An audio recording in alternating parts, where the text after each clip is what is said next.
Magandang araw mga ka-Express Info.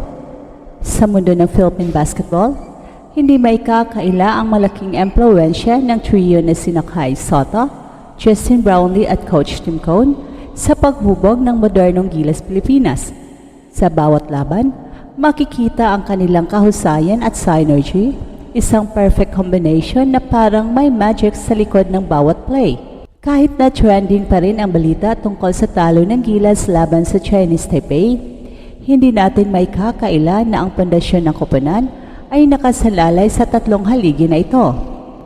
At sa video na to, ating susuriin kung bakit napakahalaga ng presensya ni Kai Sotto, Justin Brownlee at syempre ng coaching genius ni Coach Tim Cone sa bawat laban ng Gilas, lalo na sa mga panalo laban ng Latvia at New Zealand. Una sa lahat, pag-usapan natin ang papel ni Kai. Bilang focal point ng opensa ni Coach Tim Cone, siya ang nagsisilbing simula ng triangle offense, isang sistemang kilala sa intricate at dynamic na flow ng bola. Sa triangle offense, nagsisimula ang lahat sa high post at yan ang lugar kung saan nagmumula ang playmaking. Si Kai ay hindi lang basta malaki at athletic, kundi isa rin siyang natural na playmaker. Ang kanyang husay sa pagpasok sa open space at pagbibigay ng tama at mabilis na pasa ay nagbibigay ng malaking advantage sa Gilas. Para siyang katumbas ni Luke Longley ng Chicago Bulls noon, kung saan kahit na napakalaking center siya, hindi lang siya sa depensa nag-uumapaw, kundi pati na rin sa paglikha ng plays. At dahil dito, kapag nawawala si Kai sa lineup, napipilitan si Coach Tim Cone na gumawa ng major adjustment sa opensa dahil wala dang ibang player na kayang palitan ang kanyang papel. Gaya ng sinabi ng iba, walang makakapalit kay Kai Sotto. Hindi lamang dahil sa physical attributes niya, kundi pati na rin sa kanyang basketball IQ, isang katangiang katulad ni Luka Doncic sa NBA.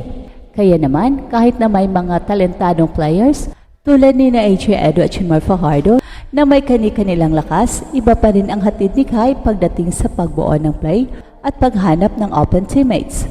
Ang kanyang kakayahan na makabasa ng laro bago pa man ito mag-develop ay isang rare skill na nagpapasigla sa buong opensa ng Gilas.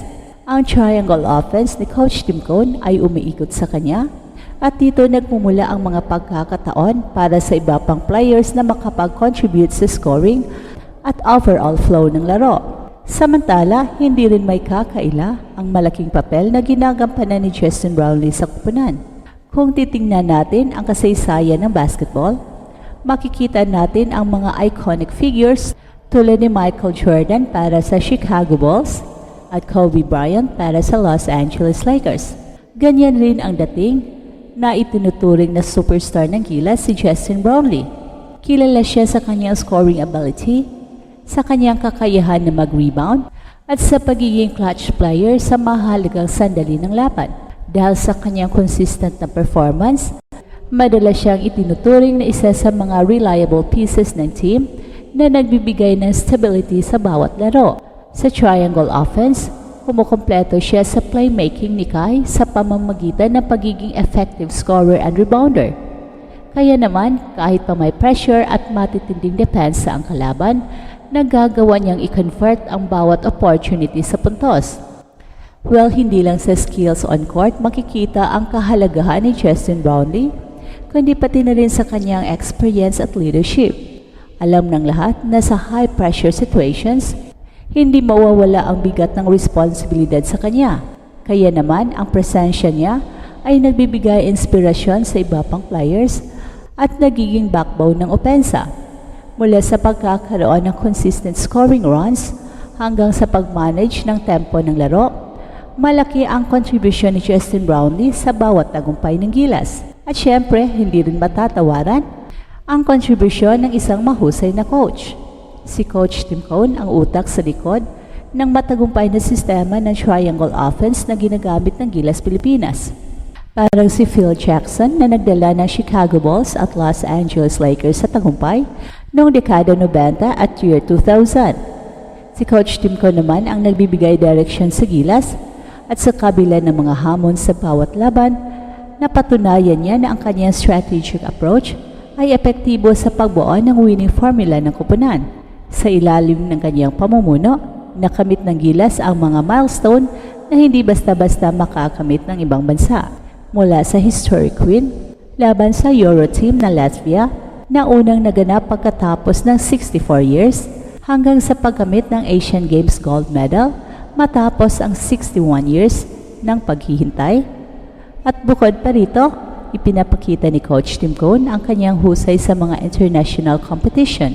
Ilan sa mga naitala niyang achievements ay ang pagkuha ng Asian Games gold medal noong 2022 sa Hangzhou at maging ang bronze medal noong 1998 sa Bangkok at dagdag pa rito sa Southeast Asian Games noong 2019 na ginanap sa Pilipinas. Nananatiling dominanteng parsa ang Gilas sa pagkuha ng gold medal at hindi rin mawawala ang William Jones Cup noong 1998 sa Taipei kung saan nakuha rin ang gold medal. Ang mga tagumpay na ito ay patunay ng strategic planning at kahusayan ni Coach Tim Cone bilang head coach na tunay namang isang inspiration hindi lamang sa mga players kundi pati na rin sa mga fans ng basketball sa bansa. Ang sistema ng triangle offense ay na ipinakilala ni Coach Tim ay isang komplikadong sistema na nangangailangan ng perfect synchronization mula sa lahat ng mga players. Ang bawat miyembro ng koponan ay may kanya-kanyang papel na kailangang gampanan ng sabay-sabay upang makamit ang inaasam na tagumpay. Kung mawala man ang isa sa tatlong pangunahing haligi, si Kai Sotto, si Justin Brownlee at si Coach Tim Cone, malaking adjustments ang kailangan para mapanatili ang integrity ng sistema. Tulad ng isang komplikadong orchestra, kapag mawawala ang pangunahing instrumento, hindi na maganda ang tugtugin. Kaya naman ang trio na ito ay nagsisilbing backbone ng Gilas Pilipinas at ang kanilang pagkakaisa at teamwork ang dahilan kung bakit patuloy na namamayani ang koponan sa bawat laban. At sa huli, ang trending video na ito ay hindi lang basta-basta ulit-ulit na balita tungkol sa isang laro o pagkatalo. Ito ay isang paalala sa kahalagahan ng dedikasyon, teamwork at tamang leadership sa larangan ng basketball. Hey, hey, hey! Attention mga kapatrol! Get ready for an epic giveaway! Once Express Info hits 150k subscribers, one lucky winner will win the incredible Oppo Reno 11F 5G smartphone. Here's how to join. Step 1. Subscribe to Express Info right now. Step 2. Like this video. Then step 3. Comment anything good and positive about our idol Kai Sotto. Super easy. Just subscribe, like, and comment.